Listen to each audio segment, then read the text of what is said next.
Has anyone ever told you that you are just getting in your own way, that you're just overthinking, you're stubborn, that it's just all up in your head, and that if you would do these things that they do, you wouldn't have any problems? You know, I I remember this one time, a good friend of mine. We're not best friends, but this friend of mine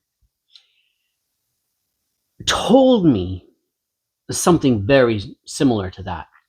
we I was over at his house, and there was like some 40 people. We were all hanging out, having a good time, discussing this, discussing that, arguing, but not anger, right? No fights, no fights. And I got to admit, back at that time, I did not have a very good self-image of myself. And I didn't have good self-confidence. And and Buddy stated,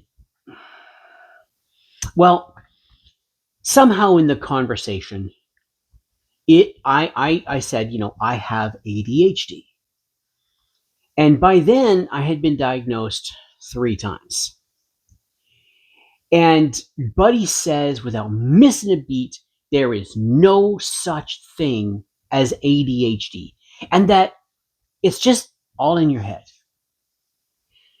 And it was implied that if I was just taking the right vitamins and eating the right food, I would not have these different challenges that I have. Basically, I'm getting in my own way. Recently,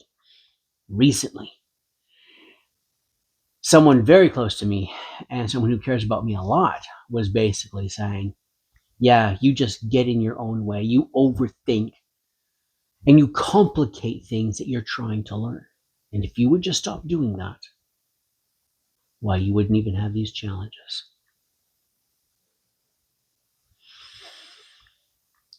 My entire life, I have felt that the world was built for people that are not like me.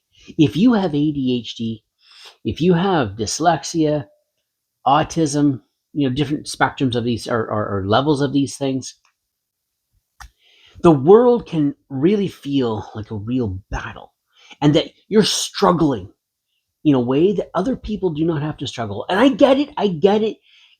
Don't compare yourself, Rodney. Don't compare.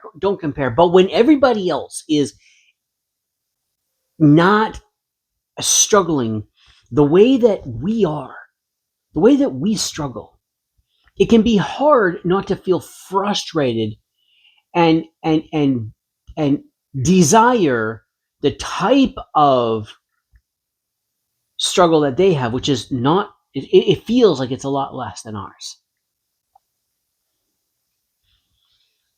In a lot of ways, this world feels like a car. And everybody else that gets into that car is like 6'2", 5'11", and they have no problem fitting in that car, reaching the pedals, reaching the steering wheel, looking over the dash so they can look out the windshield and drive. And the process of learning how to drive is just plain a lot easier for them. Where you and I, well, we're like 3'5", 4 foot tall, and that car was designed for people at a minimum of 4'8" tall. Like, they got to be 4'8". Maybe you could get away with 4'7", but under that, the vehicle cannot be operated by you. And you're 4 foot. You and I, we're 4 foot tall. And so we can't reach the pedals, and we can't look out the windshield and out the windows where we need to in order to be able to learn how to drive the car. So suddenly it becomes way more difficult for us to learn how to drive. And a lot of people cannot see that we are shorter. This whole world feels like, and I hate using the word feel, really, because this whole world was designed for people that, like the car was designed for people that are just taller. I want you to understand that the struggle that you are experiencing, the struggle that you are feeling, It is not an illusion. It's not something that's made up, and it is not a bunch of excuses. That diagnosis that you have ADHD, autism, whatever, this is not something that is meant to just be a bunch of excuses for us. And as I make this video, I'm telling you things that I wish people who are around me right now would say to me and talk to me. So as I talk to you, I'm talking to myself too. You know what I'm saying? These are not excuses, right? Like when you can identify, oh, it's ADHD that I have. That's why I just cannot seem to focus. I procrastinate so much. I have such a difficult time managing my emotions. I have, like, it's a real battle. And now that we know what it is specifically, it's like, oh, so that's what's going on. And I mean, like, someone who's 4 foot tall might get to realize, oh, I cannot join the NBA. And if I want to drive a car, it is possible, but I'm going to have to alter that car or bring in systems that are going to allow me to be able to operate that vehicle, to be able to drive like I need to, because that's how the world is built. The diagnosis of ADHD, whatever, autism, whatever, is so that we can have the knowledge, so that we can be more strategic and focused in the tools and systems that we come up with to be able to operate in this world that was not designed for us.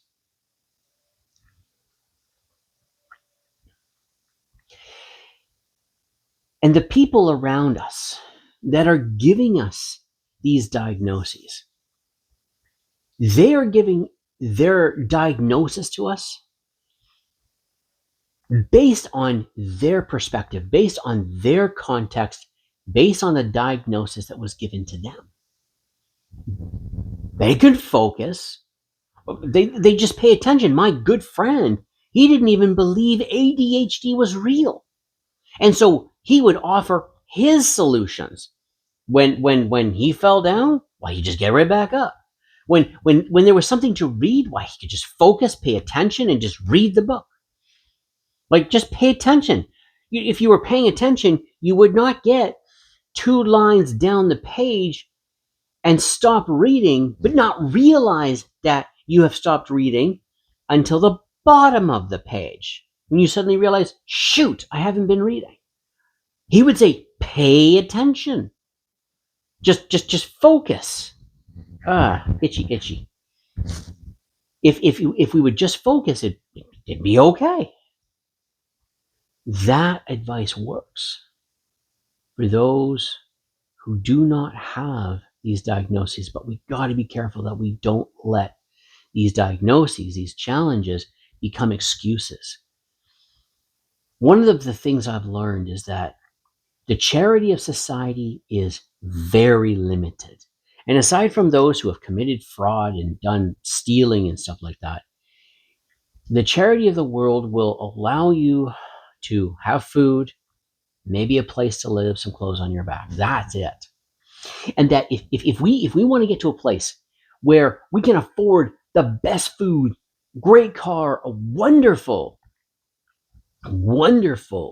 place to live, and just, like, really thriving life, excuses cannot be what we lean on. Because of this, it's now okay that I don't try really hard and accomplish the goals that I wish to accomplish. That it's okay now. It's like, no, now I understand the barrier. Now I see the barrier. I can see it. I get it. So now I can use this information to build systems and build compensations. You're really short, so maybe you might sit on a booster seat so that you can see out the windshield, right? Whatever. So that you can accomplish what you desire to accomplish, what you want to accomplish.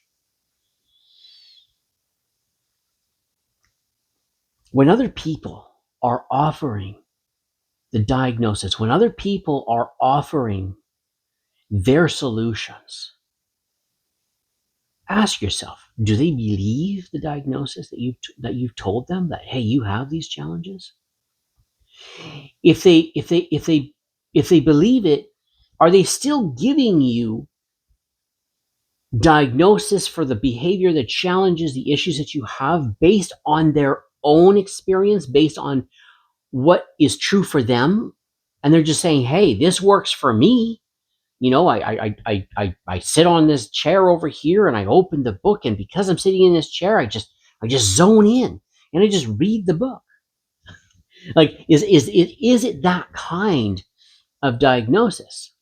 Or not diagnosis, a solution. And you know, your the reason why you can't pay attention is because, you know, you are overthinking, you're trying too hard, you're, you know, whatever. Like, people have these like, this is why. If that's the case, then take what they have to say with a grain of salt. Filter what they have to say. Is this really true? Does this actually work for me? You know, especially, man, when you're as old as myself, you've heard a lot of advice and it doesn't work. We are allowed to filter what people say so that we can take what's going to work for us and apply that to our lives. We are allowed to experiment and try things to figure out, what is it I'm going to need to do? What is going to work for me? I got to admit that when I used to work for the driving school that I worked for, I had to invent a whole bunch of new systems that nobody else at the company was using in order to find success within that company. And I have come to realize that is true for all of us. For all of us, for all of our shortcomings, whoever we may be, whatever the diagnosis is, understand your diagnosis. Understand what's true about you, not true for you, but true about you, true about us. What is true about us? And then working within that context, understanding the barriers. Some of the barriers may need some new systems to be able to get over them. Some of the barriers, there may be no system that allows us to get over that barrier. But then that doesn't mean we quit. We don't quit. Don't quit. Man, do not quit. It's going to be hard. You're going to have to work harder than everybody else. It's probably going to take longer than everybody else, but do not quit. And as I talk to you, please remember, I'm talking to myself. I'm saying what I wish others would say to me right now. And so I'm saying it to you, to say it to myself. Don't quit. This barrier said no. This barrier said no. Okay, but where else can I go? Where else can I get over barriers? Where else are there no barriers that I can then find a path to success, to being able to sustain myself, to be able to take care of others, to be able to serve the world around me? Forgive me. I'm gonna be motivational. Man, this may sound cheesy, but we do have what it takes inside of us, by the gifting of God, that we can succeed at life in some way, where you do not have to depend on the charity of society in order to survive. I see some people nowadays, and they're like, we should have a guaranteed income so that we have food. And I'm thinking to myself, yeah. And if that guaranteed income happened, the vast majority of society would only be allowed that. Forget about depend on it. They wouldn't be allowed anything else. And only a very tiny select few of X Factor type people would be allowed anything more. Your creativity, your service to society, your value and gift that you have inside of you is going to bring greater forgive me for saying it this way, but greater wealth than any type of charity that would ever bring you. And you may not be interested in a bunch of money. That's true. That's true. But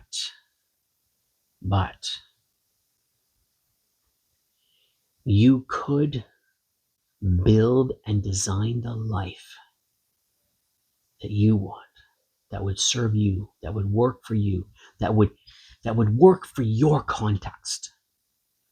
You know, one of my favorite sayings is, may you have success that is meaningful to you.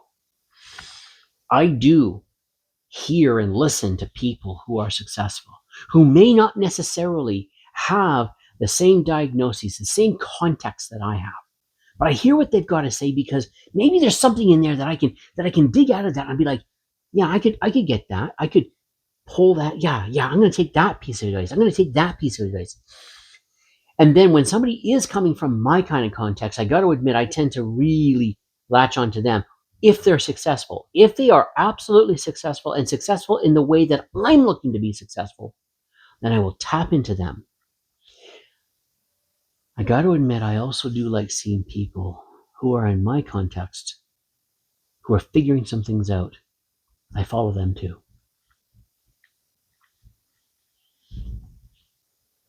You are valuable. You do have great value within you, great skill within you, great ability within you. And when you can overcome and overcome the boundaries, the barriers, figure out the barriers that you can overcome, figure out the path that's going to work for you, I believe with all of my heart, based on what I've seen in others, you can be successful. I thank you for listening. God bless you. God be with you. Man, you're worth it. I'll catch you in the next video. Bye for now.